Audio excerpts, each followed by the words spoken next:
Ladies and gentlemen, welcome to the Business Brew. I'm your host, Bill Brewster. This episode features Whit Clay, co-CEO of Sloane Company. Sloane is a strategic communications firm. I have gotten to know Whit over the years. I enjoy talking to him a lot. I wanted to have him on to discuss his role in the financial ecosystem. I know typically this has been a public markets finance podcast, but I think that there's a couple things that people can get out of listening to how Whit thinks about communications. And also, if I were at a fund or had an investment in a company that may need a little bit of nudging or communications coaching, for lack of a better term, I would seriously consider Whit and his firm to help. And I hope this conversation spurs some thoughts in your minds. I like doing conversations like this, so they're going to keep coming. Thank you, Whit, for joining the show. This episode is sponsored by Stratosphere.io, Stratosphere.io. Stratosphere.io is a web-based terminal that has financial data, KPIs, links to filings, hedge fund letters, and much more. Stratosphere.io provides clean segment data to go along with the KPIs. Everything's triple checked for accuracy. I think the interface is slick. I've enjoyed doing comparative analyses on different companies within the product. Stratosphere saves users like myself time and enables easy comparisons between companies and offers company-specific metrics such as subscriber counts, numbers of locations, etc. If you are using the product and you happen to stumble upon a company that doesn't have KPIs, ping my man Braden or his team. They are very quick and responsive. Head over to stratosphere.io for a free trial. Should you want to sign up for a paid offering, please use the promo code BREW, B-R-E-W, for 15% off. I hope you all enjoy the episode. I don't think we need any financial disclaimers on this one. Ladies and gentlemen, thrilled to be joined by Whit Clay of Sloane, which is a strategic communications company founded out of New York. And Whit, if I mess that up, I apologize. I'll ask you to clarify exactly what it is and what it means. But how you doing today? I'm great, Bill, and it's great to be on the podcast. Obviously, having known you for a long time and listen to the podcast, it's great to be on the other side and be a guest. Well, thank you for saying yes. Very much appreciate that. So where to begin? I mean, I guess I'll start with a little bit of Sloane Company, if that's helpful. Yeah, for sure. We are a strategic communications firm, which basically means that we work with public and private companies, executives, investment management companies, private equity funds, all trying to help them position themselves to achieve a higher valuation or to convey a message that is going to enhance their reputation in the marketplace. So that's kind of what we do. And it's been a fun journey over 24 years that we've been in existence. And I've been there basically since month 6. So I would put myself at the 23.6 of the 24 years. It's a long time.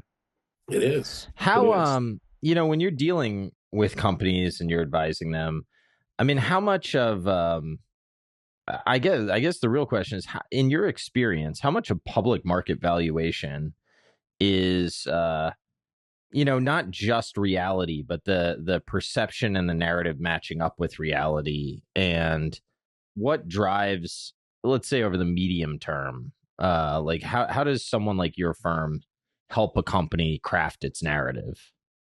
Yeah, I think it's really important. You have to look at the marketplace, and every company is unique, although they sit in certain sectors that are helpful for relative valuation and to compare companies. And there are factors that go into that. But I think every company really is somewhat unique in their own position. It's really important for us to do two things. First, when we get started, we want to get to know management really well.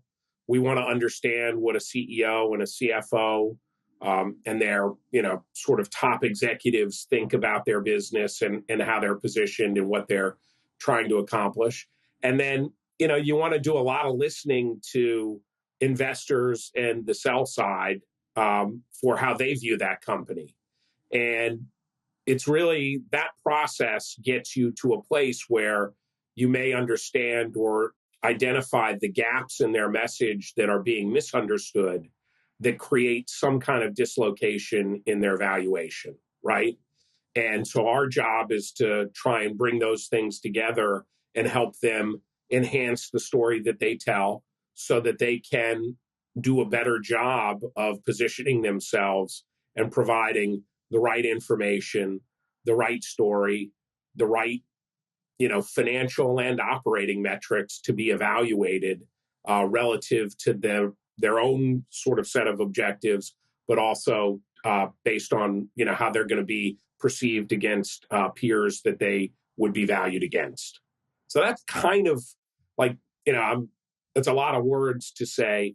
It starts with really listening and understanding a story from multiple perspectives, and then identifying the best way to help somebody tell that story, so that the financial community understands how to better value them.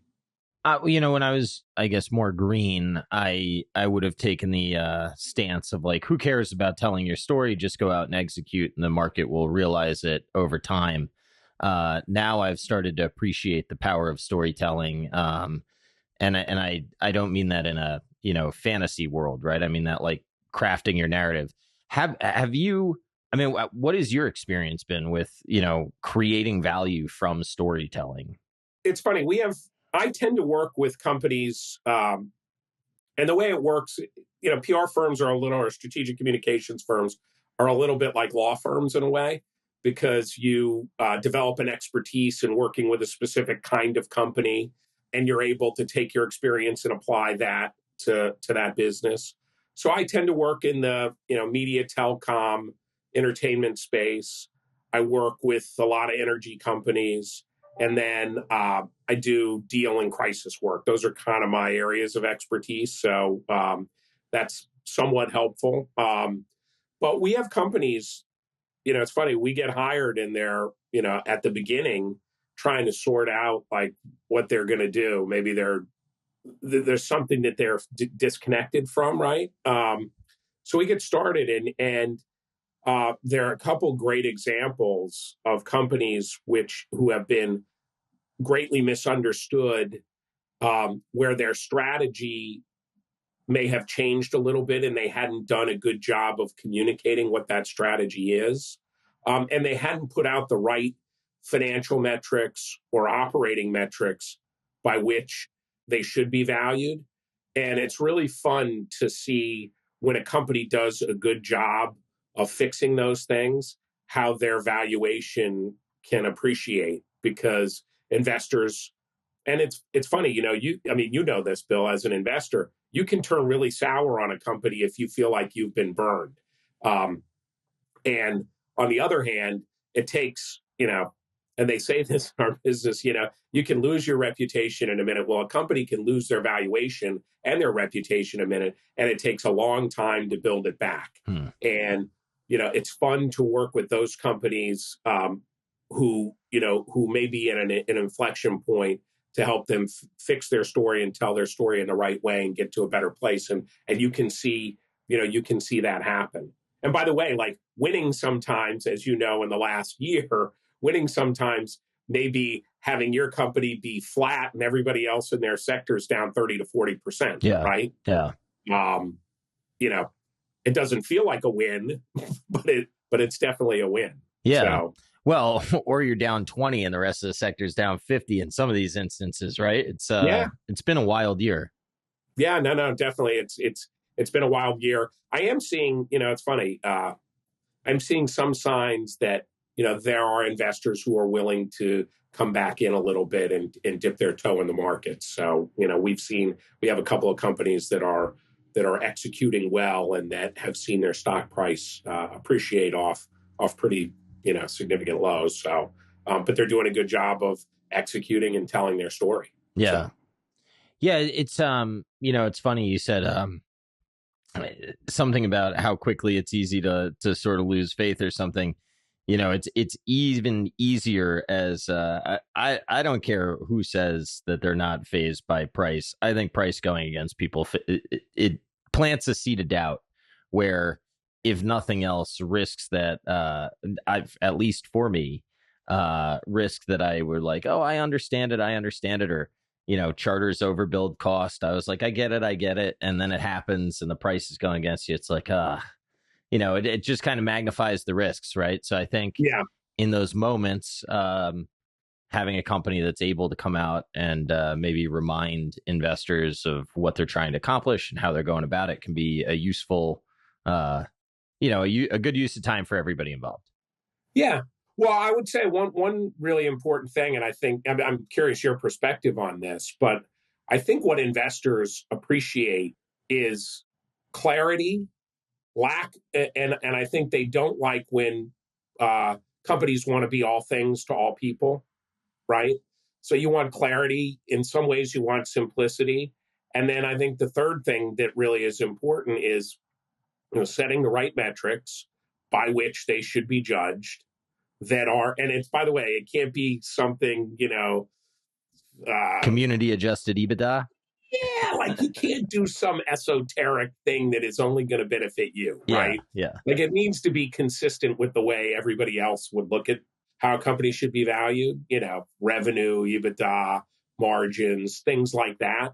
But like if you set the right metrics and you hit and you execute, I think for the most part investors reward that kind of performance. So yeah. yeah. I think that's I think that's been my experience. The one thing that at least the group of people that I talk to a lot, if there's an investor day and that investor day sets out EBITDA targets 5 years out, I have noticed the group that I chat with gets a little bit skittish, because it's like, okay, how are we going to get there? And then do they start managing to that target? And does that create, uh, I think it's almost better to talk about philosophically. Like, I think this year's Liberty opening monologue was one of the best that Greg has done in a long time. And I think part of why I enjoyed it so much is he went into the demographics behind who the customers were, right? And like what they were who they're trying to serve. And I thought that was a good use of time. Yeah. It's funny, like, and I look at Liberty in so many ways. They're like the model client for me because they do a lot of things really well. They value input and advice. They have their own opinions informed by their experience, but they're not afraid of additional input, and they execute exceptionally well. And their investor day is always sort of a culmination of all of those things. And there's a lot that you can learn from being around really smart people and how you advise, other companies on how they should approach similar things in different markets. So, yeah, no, I think that's a really that's a really good point. It's interesting. We see this all the time, and you have clients that may come to you and say, "Oh my God, one of our peers put out a 5-year revenue number and a 5-year EBITDA target. And they're just trying to, push the ball way down the field so that they're not judged today. Right. And why are they being rewarded for that? And in some instances, there's a short-term reward, but it's a little bit like the sugar high that you get from candy. And there's going to be a headache that they have, 5 years from now when they haven't executed, when they haven't accomplished all of those things. And that's where real value destruction happens, I think. Yeah. So, Well, to your yeah, point, if they then don't achieve that target, good luck getting your reputation back, right? exactly. Exactly. That's really true. So in that instance, would you just tell your client, look, it's important to stick to your knitting and what you know that you can deliver on, and let's not worry about sort of the external factors that we can't control? Yep. Break out the noise. Your job is really to execute, manage those things that you can manage, communicate very aggressively with investors. And by me, aggressively, meaning engage with people, right? Like Don't sit back and believe that, just because you had an earnings call and you participated in an investor some sell side conference and did, a dozen meetings, that's going to work, right? Repetition is really important. And, you really have to focus on how are you going to tell that story and be consistent and, show those demonstrable things in a given quarter or over a given year that are showing how you're executing against those things. And it can be, everybody wants, we live in a culture of immediate instant gratification, right? But, the winning can, takes 4 quarters, right? Yeah. And the game is not over at the end of the year. You're playing another game, right? So that's really important. So we definitely try and get people focused on what's your story? How are you going to execute on that? What's your strategy? What are the proof points that show that you're executing on that? And how is that leading to better financial results and improved performance for the company? If there was a company out there that it was thinking of engaging you, right? I think what I'm trying to think of is like a rudderless boat, and is your role in this financial ecosystem to come in and I'm going to take this analogy as far as I can, like talk to the captain and say, look, where are you trying to get to in the next 3, 5, 7 years, and how do we talk about that and start to put like a rudder on the ship? Like, is that kind of what you do? Yes. And it may be in partnership with bankers that are advising the company, legal advisors. There are a whole bunch of voices that you need to bring together. And I wouldn't always say ships are rudderless. Sometimes they're just headed slightly in the wrong direction, right? And if they tack just a little bit, they will get themselves into a better place, right? And I think that's those are sometimes, convincing people that they need to change course just on a couple of things is harder than the people that are rudderless and really have no clue, right? Yeah, because the people that kind of are going in the right direction think they know what the answer is already. They do. And they may be just headed to the wrong island as opposed to the island of where there's good bars and good food and a lot of fun, and they're going to a deserted island, right? Yeah. It's off I'm saying that because I went to Hawaii over like Christmas vacation with my family, so I've got islands in my mind. That's not bad. Which island did you go to? We went to Maui and we went to Kauai, which was the first time we'd ever been there, and it was our 25th wedding anniversary over the summer. So we tried to do a nice like family vacation, for once. That's awesome. I would like to get back there. It's a long way to go, and it's really expensive. So who knows? I was out there. It was last year. I had a wedding, and I'm pretty sure it was Maui. Anyway, we had to go to the middle of nowhere for this wedding, and the drive back, it was like an 18-hour door-to-door trip, and I couldn't sleep on the plane on the way back. I was like, what is going on? I can always sleep. I can never stay awake on a plane, but that particular ride, I stayed awake the entire time. I was freaking out. Yeah, it's funny. I didn't sleep. I slept a little bit on the way out there. It was like Newark to, from New York City to Hawaii's 11-hour flight, right? And so it's direct, and you're going, and you're like, get to San Francisco, and you're like, it's not that much farther. And then next thing you know, you're like, another 4.5, 5 hours. I'm on my way. Yeah. Right. So, no, I slept a little on the way out. I did not sleep on the way back. So it's a nice place to hang. I could get used to life out there. You got to make a decent amount of money, though. Things are not cheap. Way expensive. Like, I think New York is bad. Like $10 on top of any New York price. Yeah. Yeah. But I guess you catch your own food and whatever. I don't know what they do. It sounds like I would just surf and try to live on what I could, but I don't know. Yeah. Well, you're in Florida. That's Hawaii.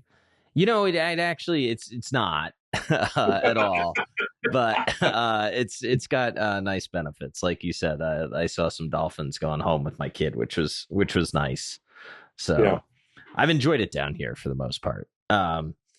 So I think of you in my head, and I was telling Shane, I was like, I don't really know what Whit does. So some of these questions are to try to like really understand what you do. Would you say that you're kind of like a personal trainer for corporate communication? Yes. And you sit at an interesting, you're not IR per se, right? You're a consultant. So, Yeah. so who are you interfacing with? So it really depends on the client. Sometimes it's the CFO and the head of investor relations. Sometimes it'll be the chief communications officer, and then you're dealing with the CCO and the CEO and the CFO. But for the most part, it's those people who are communicating externally to specific audiences, if that makes sense. Yeah, it does. CMOs are not typically our clients. CMOs don't understand, like, CMOs are much more focused on, like, what's my return on my marketing investment for, the dollar, for every dollar I spend. And for us, how do you measure yourself? Is it every day at the end of the day by looking at, how your public companies, traded? I mean, if you did that, Yeah, you'd beat drive yourself yourself up. nuts. Yes, you drive yourself nuts. But you do try and look at, what are those things that we've done to make a difference? And we interact. So, yeah, I typically interact with a lot of reporters, right? Huh. Have relationships with them. Sometimes I am the voice to those reporters about a specific issue that a company's facing, or sometimes I'm advising our client on how to deal with a specific reporter that you would know and have a relationship with. Um, Typically know a lot of the sell side analysts by virtue of that, work as well, and know investors, and sometimes know investors that will be specifically interested in a sector or kind of company or what have you. So, like, that's kind of the world that we sit in. But I would say spend more time. I personally spend more time on the media side of things than and dealing with reporters than I do on the sell side or investor side. How do you get into this? Ooh, great question. Where should we Let's go older than 5 years old, but it doesn't have to be old. okay, older than 5 years old. So it's kind of interesting. My grandfather owned a newspaper in a small town in Georgia, Huh. Milledgeville, Georgia. He was the editor, had been in the family for a long time. And by virtue of being the editor of this small town newspaper in a state that has a lot of political stuff, like, we were always around. I was, even as like a little kid, like, I remember being around somewhat important people, Huh. like congressmen, senators, what have you. Uh, my uncle, so my mom is the youngest. My uncle was a lobbyist in DC, but he had grown up. He was the press secretary for a senator from Georgia. And then he was in the Nixon White House. He was in the Reagan White House. He had done a whole bunch of, political stuff. And so I just always had an interest in that world Huh. by virtue of just being around it. Um, my dad was an Army officer. He had gone to West Point. I was like, didn't want to be an Army officer. I probably, like, I don't know. I probably didn't have the discipline to do those things, even though I think I was, relatively good at, like, doing what I was told. But it would have not been an easy path for me. So anyway, I went to Syracuse, was in the Maxwell School of Citizenship and Public Affairs. I graduated from Syracuse in 1993, so you can put an age on me. Do you ever think of being a journalist? And I didn't want to be a journalist. And I have plenty of friends who are like reporters and had gone and been, going to Syracuse. You got guys who were sportscasters, you have editors. Like, I know, like, that was a good place to go for those kind of relationships. So anyway, I go to Syracuse, and after I graduated from Syracuse, I went to work in DC, and I was doing, like, the government relations stuff. And I actually worked for my uncle's firm for a while, which was really good because he was, it's different than having your dad, like, tell you what to do, because he's one step removed Yeah. and he had a vested interest, but he could also be really hard on me when I wasn't doing the right thing. And there are, like, plenty of good examples of that. Like, you're working for this lobbying firm. I'll tell one funny story. Working for this lobbying firm, and I have a bunch of my fraternity brothers from Syracuse, and we go to an Orioles game. And, like, I'm brand new to having an expense account. So I go, and we're like, there's a rain delay. There's a rain delay, Bill. And so, like, I start buying beers at Boog's whatever that the pub at the end at Camden Yards is. Next thing you know, I come in on Monday, I put in an expense report for like, I don't know what it was, $200 or whatever. My uncle's like, well, what is this? Yeah. And I was like, oh, I was out with the guys. And he's like, no. Are any of those people are you ever going to get a piece of business from any of them? And I said, not now, but maybe in 20 years. And he goes, no, that's not the way it works. Yeah. So anyway, that's just kind of a nice to make that thing. mistake to your uncle, right? Yes. Yeah. Yes. It's a good learning experience. He like laughed about it, but it was a good lesson about like the way you should do things. So anyway, so I was working and we had this client of ours, John Kluge. I don't know if you know who he is. So John Kluge was a billionaire who bought up all these independent broadcast channels in the media space. And he ended up selling them to Rupert Murdoch to form Fox. So at one point in time, John Kluge may have been the wealthiest person in America, in the US. So after he had done that, and he was, probably I guess he had to have been in his 80s, we were helping them on government affairs and sort of communication stuff. And I was like way down. I'm 23 years old. So like, I was sort of around this and, but not close, but the Berlin Wall had fallen and Eastern Europe and Russia were opening up. And he was buying cellular and cable licenses in Eastern Europe and Russia. Huh. Yes. And there were sort of State Department and foreign policy concerns when you're doing that, right? So like that was sort of our government affairs piece. And he would put out, the company was public. It was called Metro Media. And I forget whether there was Metro Media, but it was like he had another company that was trading on the American Stock Exchange, and they would put out an announcement like that they had won the license for cellular in Poland, right? Or had gotten license for cellular service in Poland. And the stock price would go up like, $1. And I was like, this is really cool. Like, because in the government relations business, sometimes your job is to make sure nothing happens. In this instance, I'm getting to see every day the benefits when you do a deal like that of how the world reacts. Yeah. And I sort of got much more interested in doing financial comms and financial communications. So I got a job working for Edelman Financial in New York, had to go and resign to my uncle, which was interesting because he really didn't, like I had told him that I was really finding that fun and more interesting, but I didn't really go to him and say, oh, I don't want to do this. I don't want to do the lobbying thing anymore. I would rather get into financial communications. And he was like, if that's what you want to do, you have my full support, fantastic. Good for you. If there's anything I can do to help you ever, like do that. And he was a great mentor and supporter of mine for my entire career. So that was like a really, that was sort of a beneficial thing. So then I moved to New York, and my wife, I had gotten engaged. My wife was from New Jersey, so it was kind of nice to get back here. So that's how I got into the financial comms business. I think that was where we sort of started, right? Yeah. So then when did you decide to start your own firm? Okay, so that's a good thing. That's an interesting thing. So my boss, I had been at Edelman for like 2 years, and my boss left and started Sloane Company. And he had a non-compete, so he couldn't really hire me. And I was content for the most part at Edelman. I had a lot of responsibility at a young age, and it was a great firm because they would let you do things and let you run as far as you could. And if you fell down, you sort of learned a lesson, picked yourself back up, and it was a big agency. But then my boss came to me and he's like, I started this thing. Things are going really well.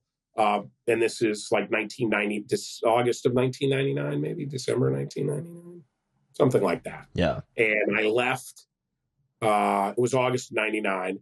And I left and, joined Sloane Company. So like 6.5 months after he had started it or something like that. So 99.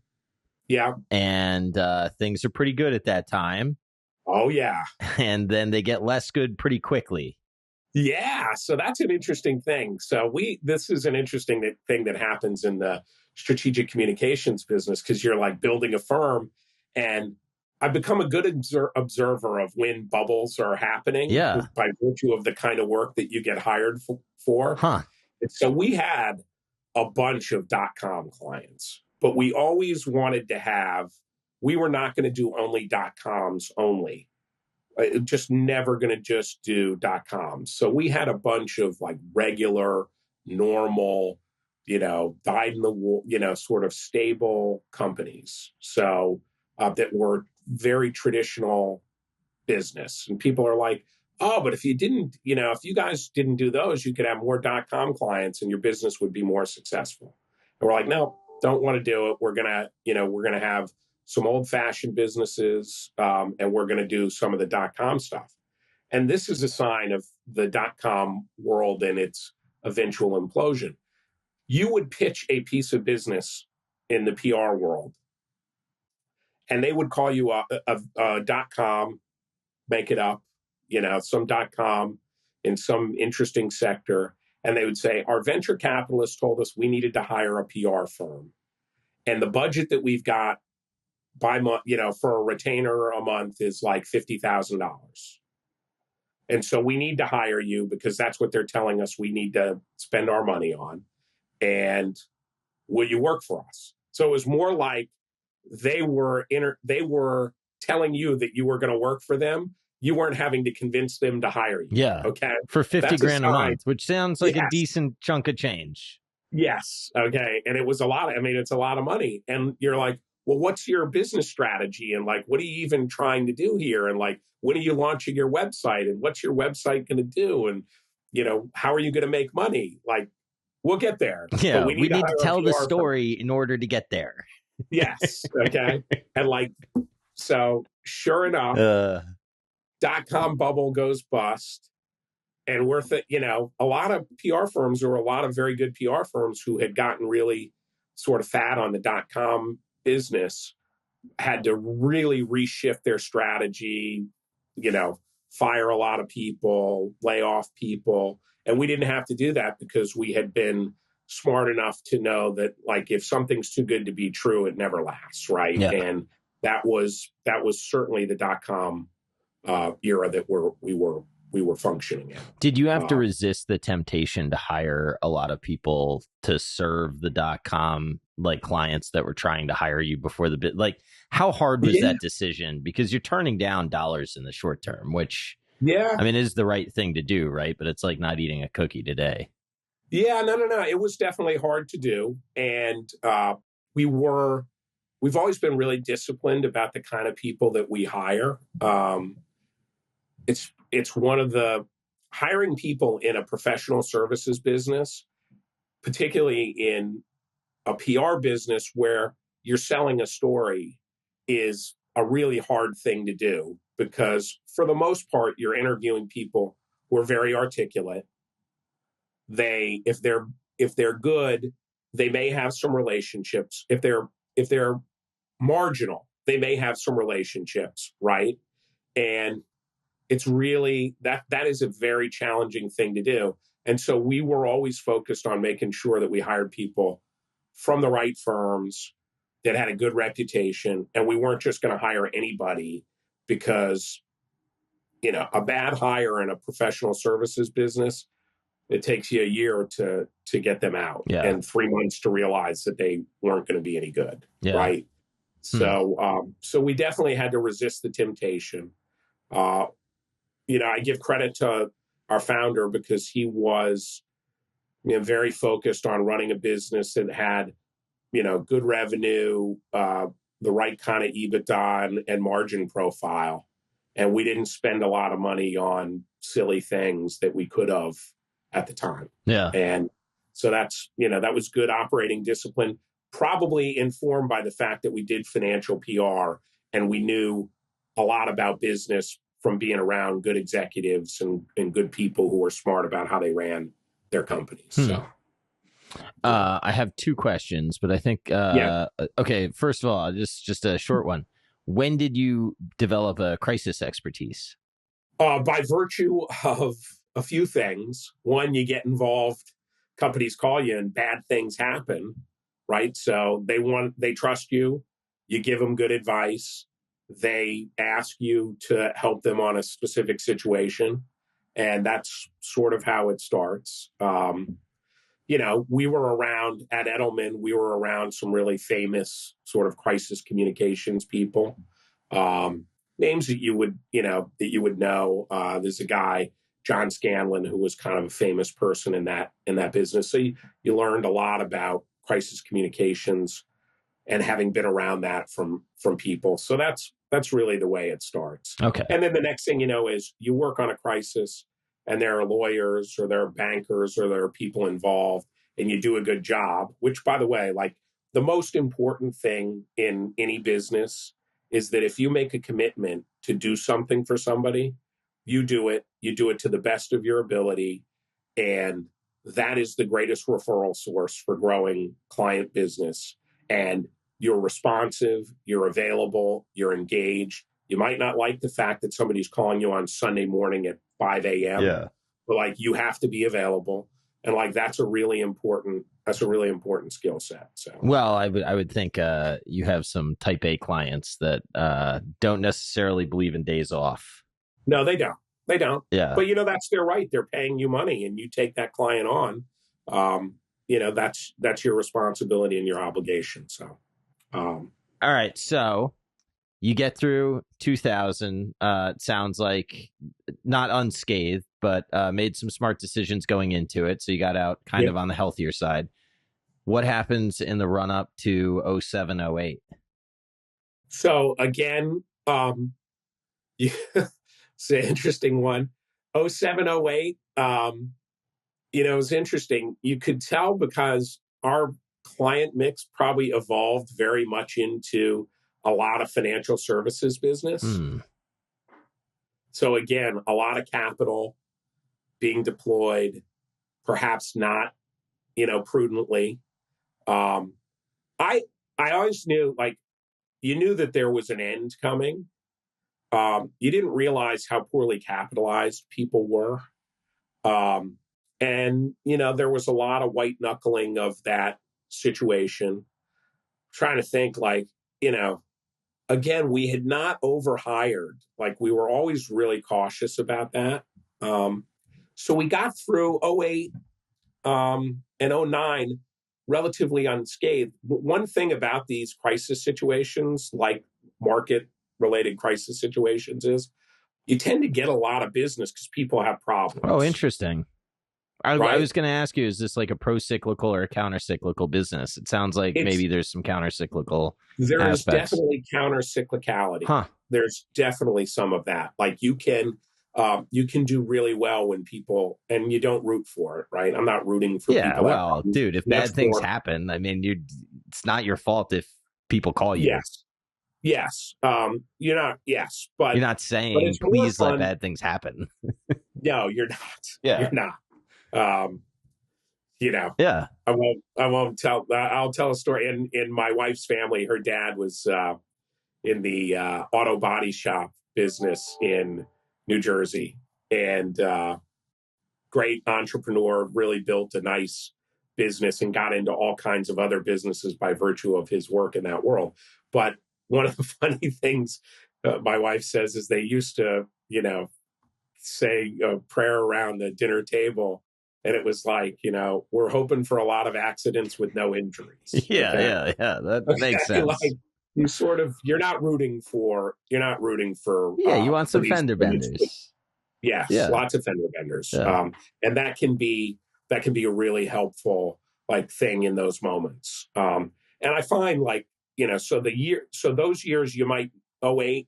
I think we had as I remember it, we had a really good year.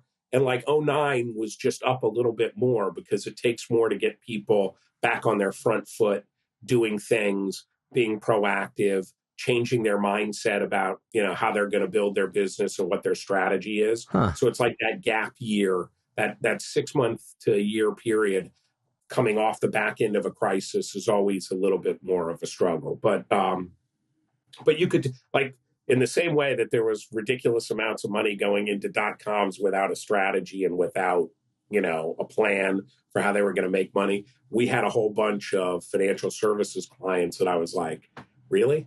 Like, this is, I guess. I I mean, as laugh. long It as turned somebody's out to be willing, pretty sad in the end. I mean, that was it was not a very good sad. time.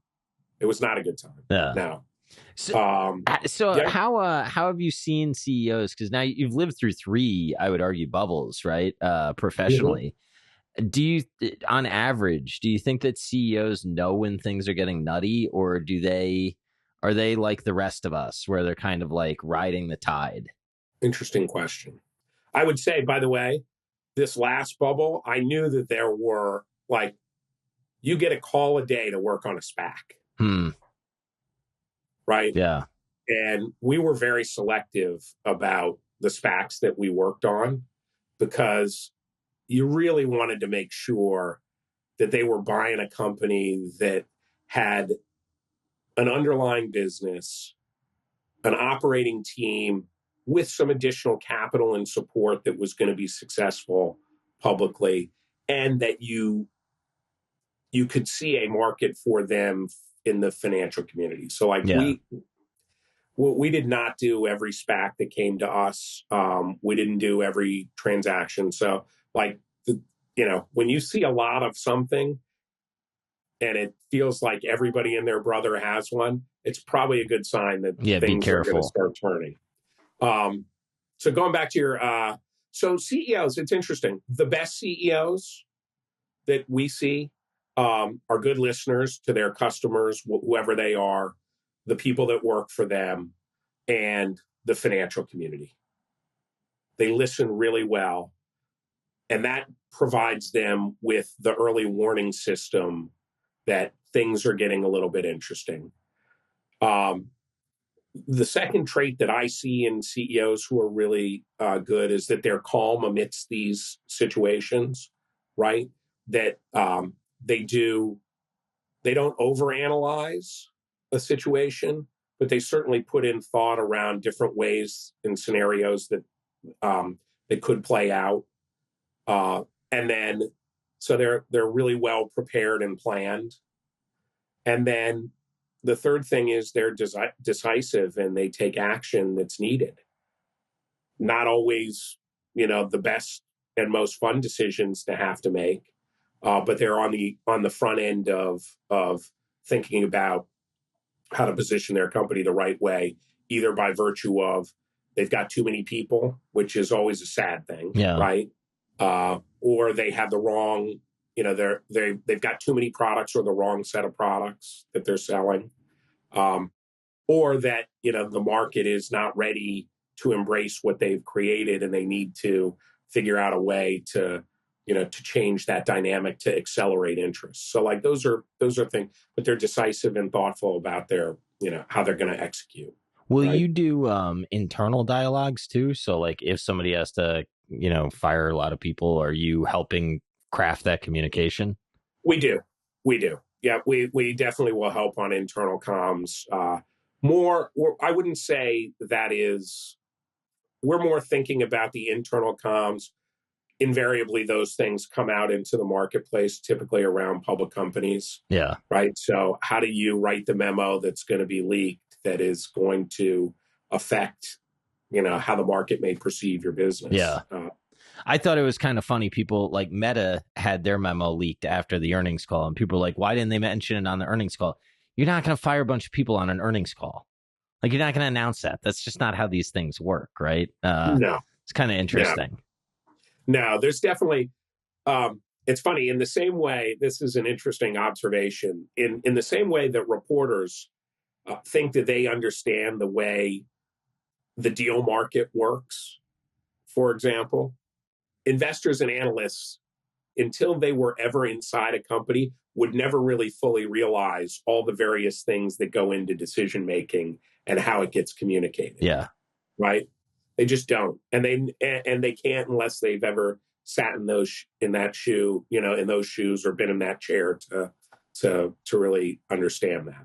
Are there any rules that I should know about reading some of these memos? I know when a CEO is let go, if they don't get a quote, that's not great.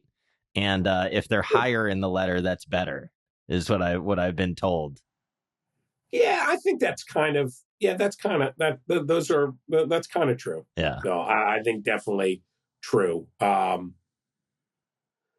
there are a lot of times where a CEO may leave, may leave, and it's not because they haven't, they've done anything wrong, or the business isn't performing well. They may just have a different philosophical approach to how they want to run the business than a board, or than how investors may want them to run that company, right? Yeah.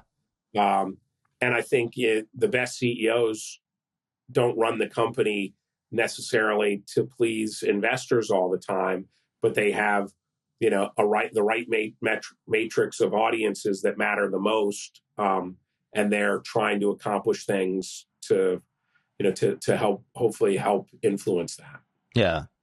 That makes sense. How big of a drain, as a public markets investor, I hear that CEOs are always complaining about doing the circuits and the quarterly calls.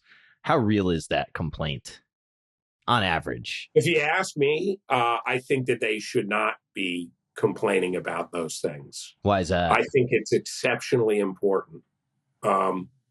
First of all, your call with investors um, is a great opportunity for you to talk about your product, whatever it might be, the service that you have, or what you're doing to your customers too, right? People want to buy things from companies that they like and that they value, and so I think they need to, maybe be less focused on how taxing it is. And if you have the right team and the right group of people around you, and you're doing a good job, it should not be that big an effort. But I think that I certainly hear it, and we have a fair share of, but there are a fair share of executives, CEOs, who just like absolutely, hate it and don't feel like it's necessary and don't want to do it. And I think you need to look at that less as a challenge and think about how are you taking advantage of the opportunity to tell the story that you want to tell to an audience that really cares a lot about what your business is about. Yeah. Yeah, that's like a version of asking yourself a better question, right? Rather than trying to complain about it, you say, okay, well, what can I do in this moment to further my business's? Yeah, Yeah, yeah, no, that's right. And you've got a group of people who have put their money behind your company, and they want to see you be successful.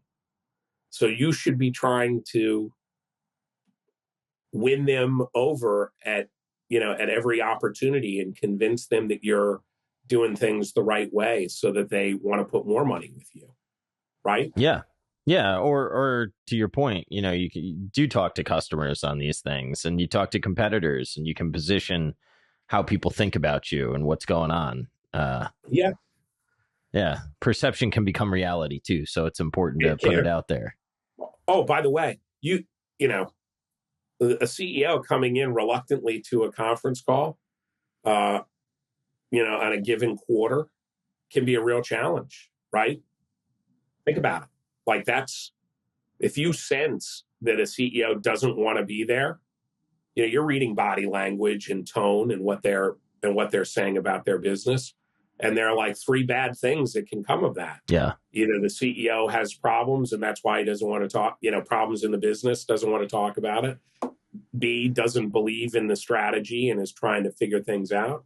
Or C, is not understanding the value that you bring, to that, as an audience of importance to that story, right? yeah, And to their business. So I think enthusiasm and conviction is really important. yeah. I've come to appreciate. I don't own shares in it, and I'm not looking to buy them. But like Gary Friedman from Restoration Hardware, I've come to appreciate his earnings calls to the point that I listen at 1x, because I just want. To your point, I want to hear his tone. I want to hear Yeah. how he says what he's saying, because I do think he's one of those guys that wears his emotions pretty on his sleeve, so you can get a good read Yeah. into what he thinks. Yeah. I think that's, that's probably a good example. That's a good example to pull from. I mean, he's quite good at Not a corporate client. communication. Yeah, he's quite good at corporate communication. Yeah. So I don't know. Good at selling a story. What is I've noticed on your client list you handle all kinds of different sizes. Yeah. I have heard complaints from small cap companies about what investor relations does for them or doesn't do for them, like outsourced IR firms. Uh, what should some of those smaller companies be thinking about, like when they're talking to you? And is there a size of company that's a sweet spot that you can really help? I mean, I know the answer is all of them, but I'm just kind of wondering about whether or not there's. Yeah. I would say this is an interesting observation. I think at the beginning of every relationship, when you are an advisor consultant in our, doing what we do, is having an understanding of what the expectation is, right? Yeah. I think a lot of people think they know or think they need a investor relations consultant or a financial comms advisor or a PR firm, and they may not know exactly what that firm does. So you have to have the right expectation, and that's against how much a given client is willing to pay you and what they are expecting you to do for them, right? So bad relationships generally start out or relationships go wrong when there's the wrong expectations, Yeah. right? That's one. Um, I think that there is a sweet spot for companies. Most large cap companies have huge investor relations operations. They may have 3 or 4 people.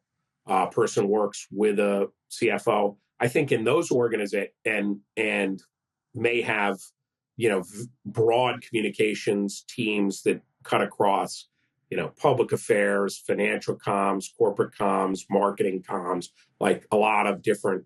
I think the risk in big companies is that they don't have outside perspective. Yeah.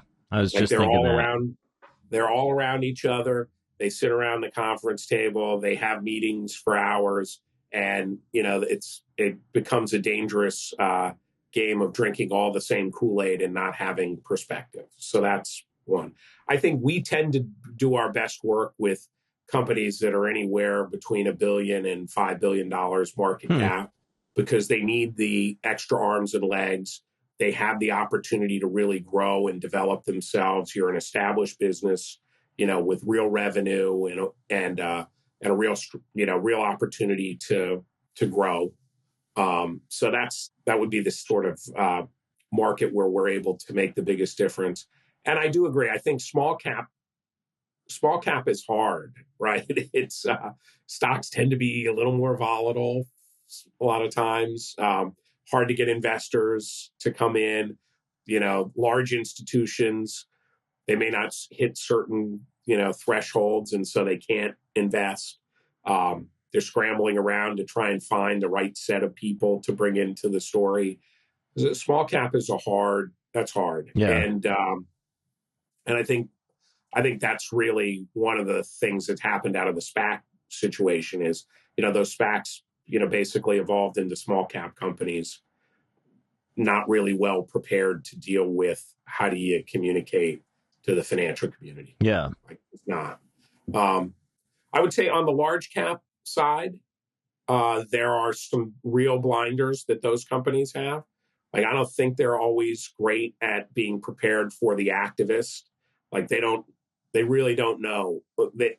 They think their business is immune. It's not, right? And, you look at the activist world right now, people own a percent and they can make a difference, Yep. right? Yeah. So I think activism, is a risk for those companies, and they're a little bit blind to that.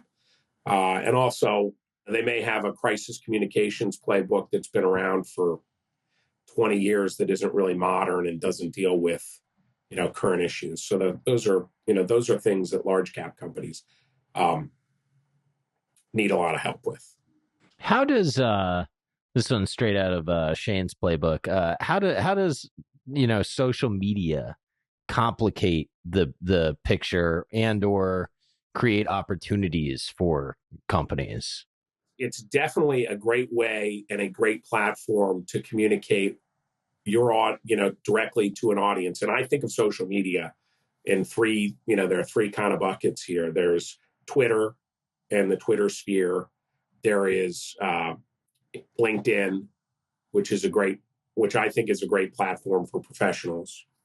And then, then there's the Instagrams of the world that I think sort of Instagram, Facebook-ish. Social media, it's a real problem in crisis because it's rumors, factual inaccuracies, like all kinds of things go wild in the Twitter sphere. Yeah. And drive issues, right, for a specific company or an executive. And it's really hard to deal in that environment, right? Yeah. You're immediately on the defensive, and it's like the fire hose just keeps coming so fast. You don't even know what to react to before the next issue might come up. Correct. So social media is a real problem. And a lot of times social media issues happen in a company or an executive or whoever may not have actually ever built an audience. Like, it's one thing to have a Twitter handle, but if you don't have any followers, like, you could post stuff on Twitter and nobody would ever see it. Yeah. Right. Yeah. Or a limited group of people would see it. So, and you certainly don't want to be building your following when you're in the middle of a crisis, because why are they coming to you? Right. Yeah. You don't have any built up goodwill or anything. Yes. Right. So a lot of time, we're spending a lot of time talking to our clients about how to really build an effective social media presence that looks at, what am I doing on LinkedIn to tell a story around the people in my organization, our strategy, our approach to a specific, it's really people, product, and platform, like where we are. And using LinkedIn can be a great vehicle to share philosophy and, how you're leading a business, et cetera. So to give a little bit of personality. Yeah, that makes sense. Right. Twitter is a great place for short information that's pithy and engaging. Right. And then I would say Instagram and other places are much more visual mediums. So we're working with a client right now on putting together some infographics around some specific performance related things, which is all driven at the financial community. And we're trying to use that to get their message out to a broader set of people than have been following the company previously. So social media it's both a blessing and it can be a real curse. Yeah, it's really interesting how quickly, I mean, this is not anything new, right? But how quickly, I don't know, a narrative can come up or get away. And the other thing that I've just noticed, at least in the Twitter sphere, is, I think I have conflicting thoughts, but the thought that I have is price drives narrative, and also price rarely falls a lot without some truth behind it. Now, I think that when you're coming off of the back end of a bubble, that's maybe, it's more correlated to that than the company taking a sort of perceptual hit. But I think it can amplify those kind of things, and it can amplify Definitely. the group behavior and the thought behind what's going on. Look no farther than politics, right? For what happens in the Twitter sphere. It's a place for angry people to say bad things and not have to say it to somebody's, face over the phone. Yeah. Right? Yeah. So as an exec, it's a vulnerable place to build a presence. But at the same time, it could be perceived to be important to have a presence there, right? It's exceptionally important. And it's not the same for every company or every executive. So you really need people who are going to be thoughtful and understand how to use those things to their best ability to the advantage and minimal impact or effect, right? Yeah.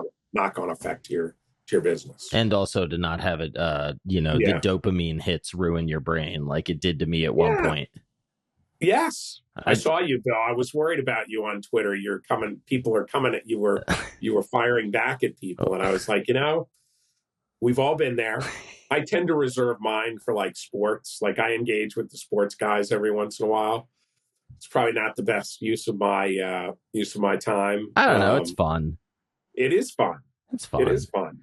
I use it. Sometimes I use it to get like crappy thoughts that I want out of my head.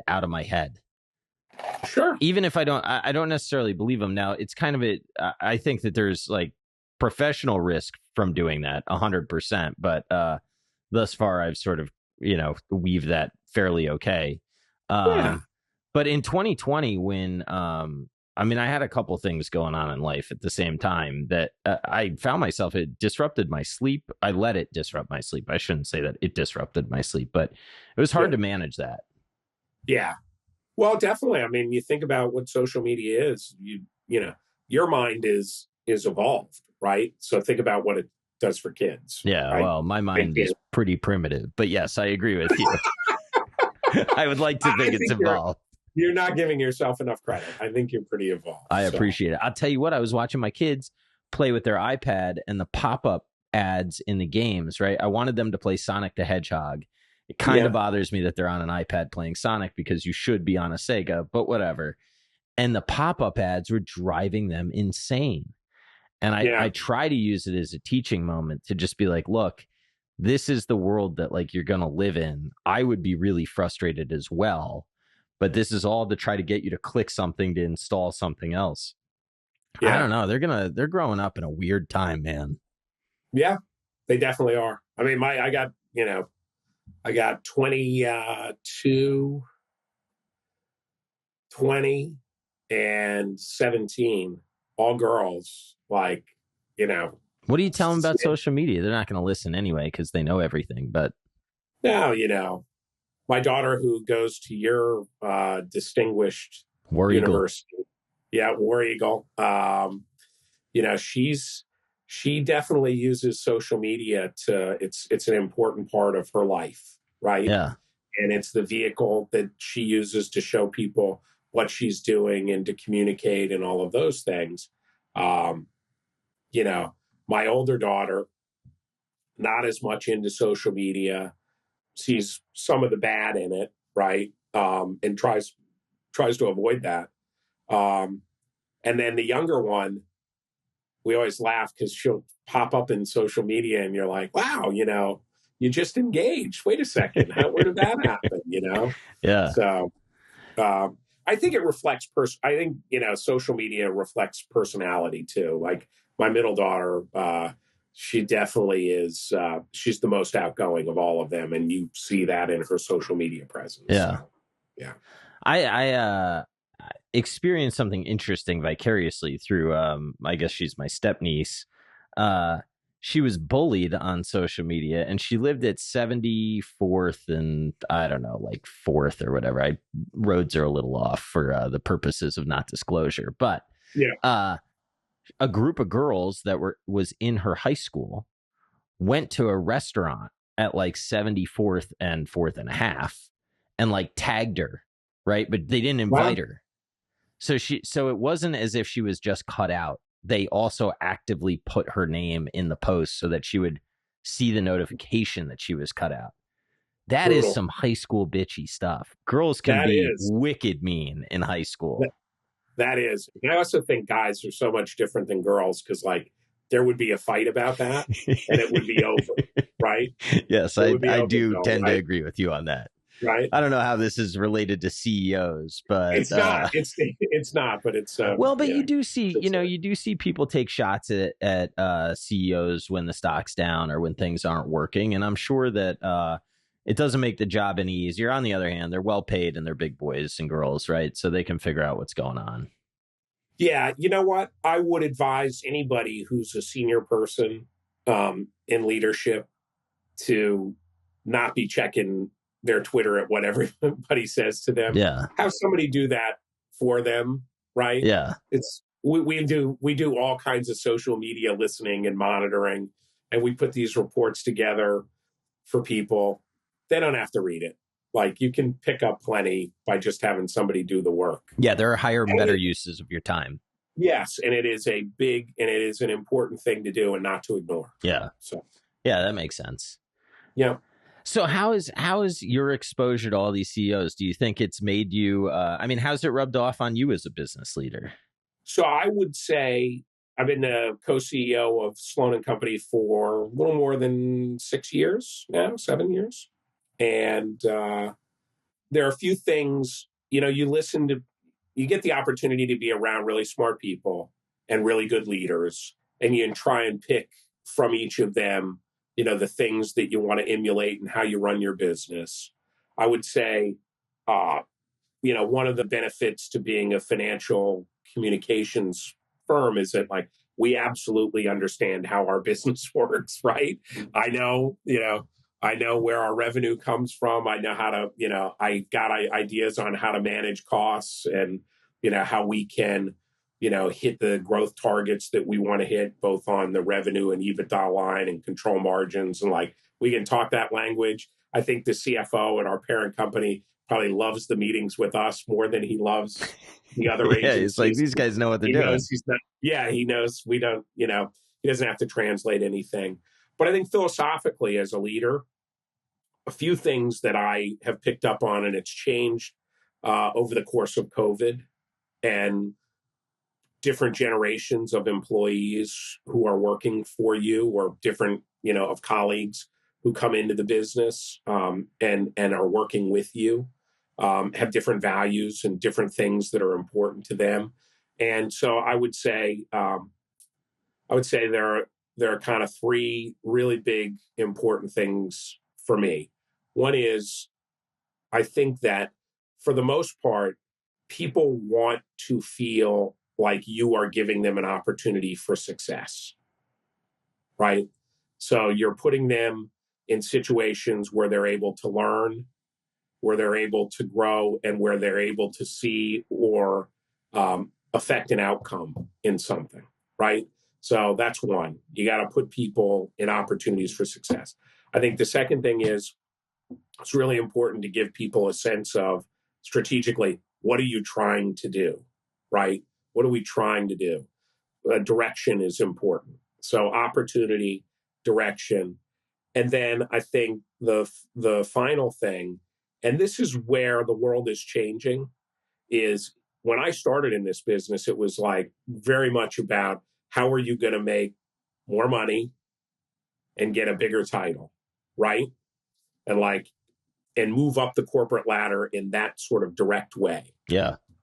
The world has changed, and you have to, I think it's important for all of us to embrace this, is that their values are different. Certainly they want to make more, the younger generation wants to make more money, and they want, opportunity, but they also are very focused on their quality of life. Yeah. And it's not the way it's not the way I grew up in this business. It's not the way I think about things.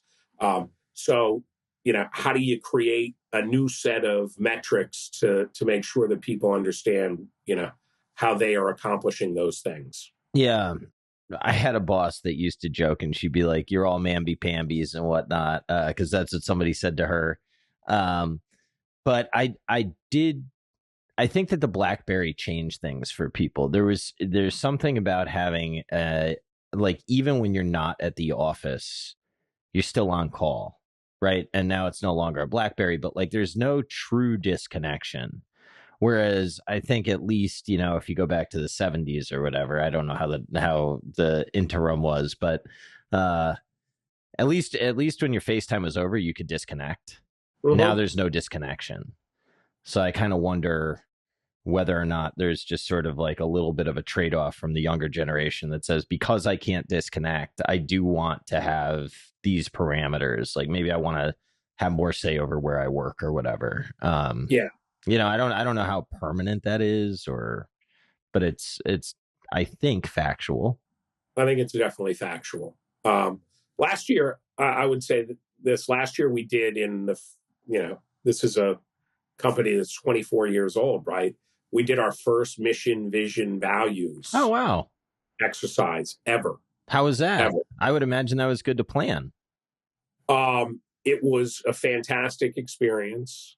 Some people were probably somewhat reluctant about it. I mean, how at 24 years, how are you going to have a mission, vision, values?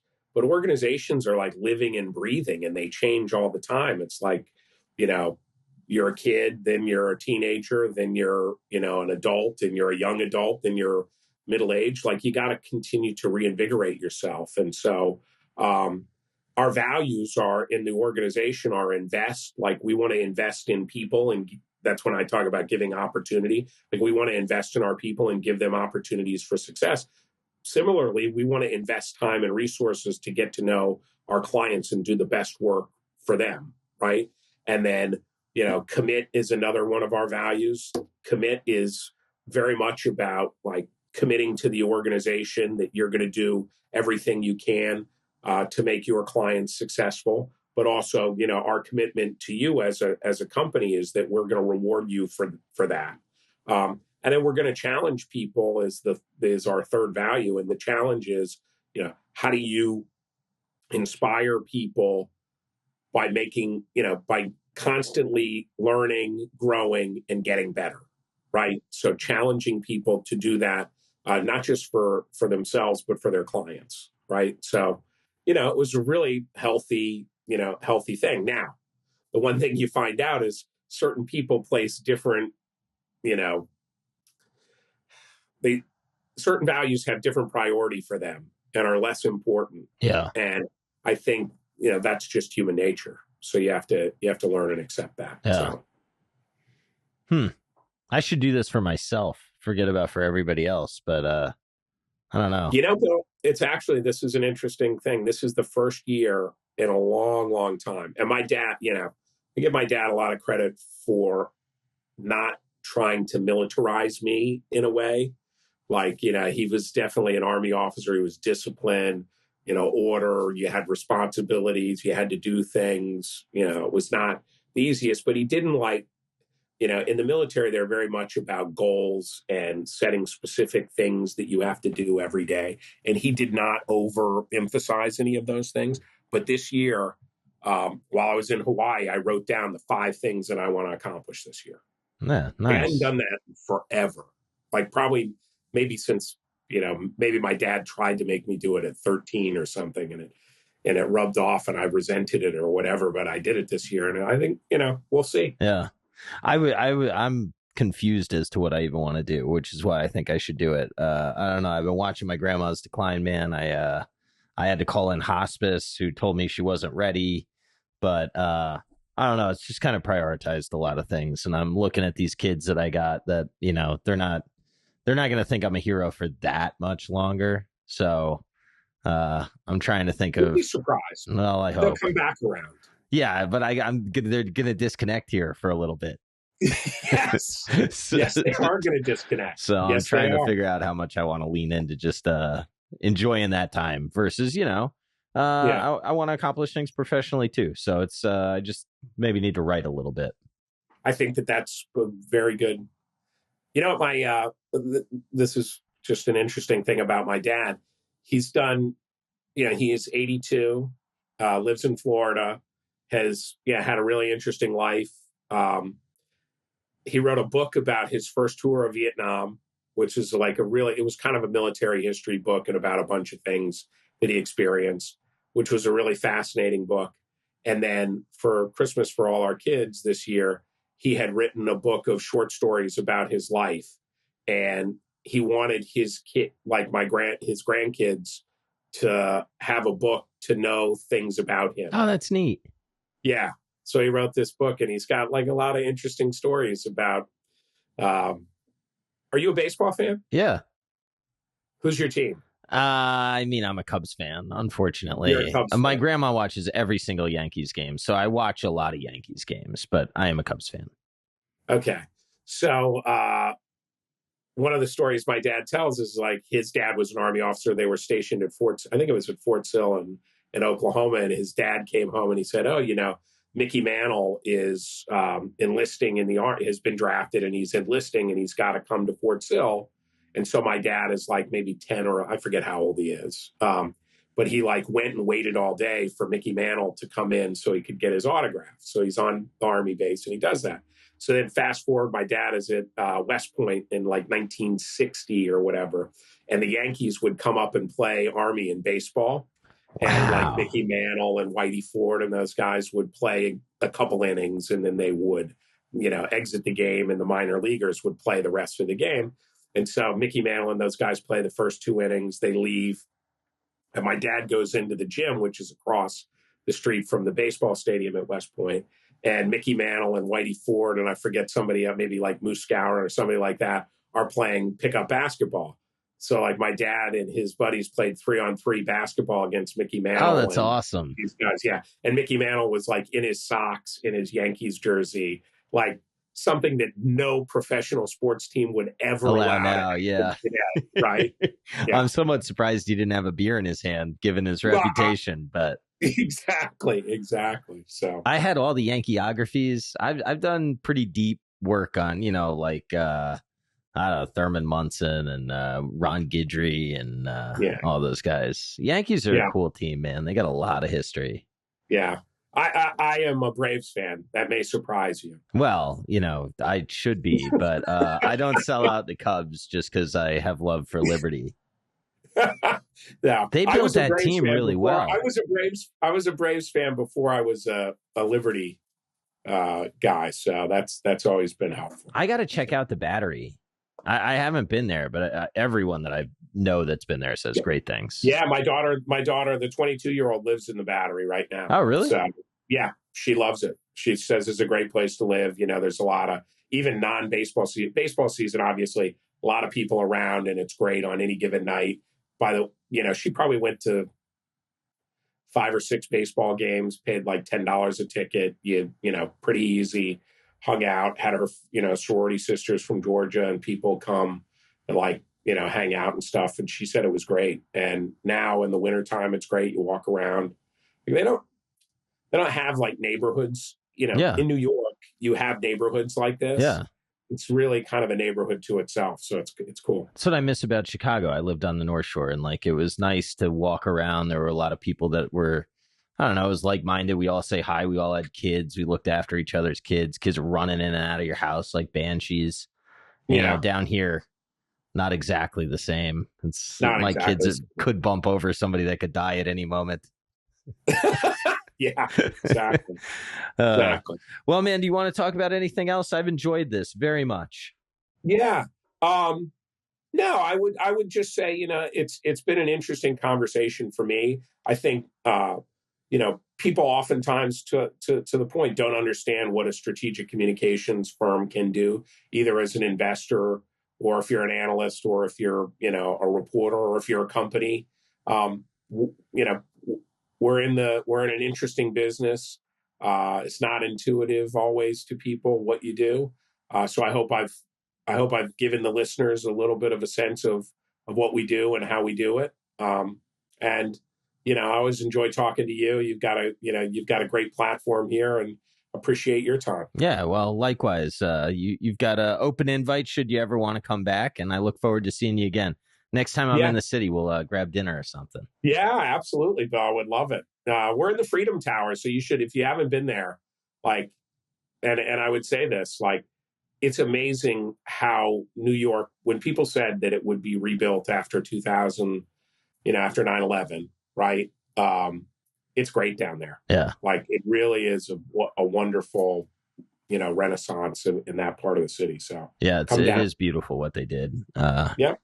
I don't know. New York and Chicago, they got my love. Chicago's got a little bit more than New York, but I like New York a lot. Yeah. Well, Florida's got the weather that I love. So yeah, well, that's fair, but we don't have the culture. No. No, you don't. All right. Good. Thanks, Bill. Thank you very much.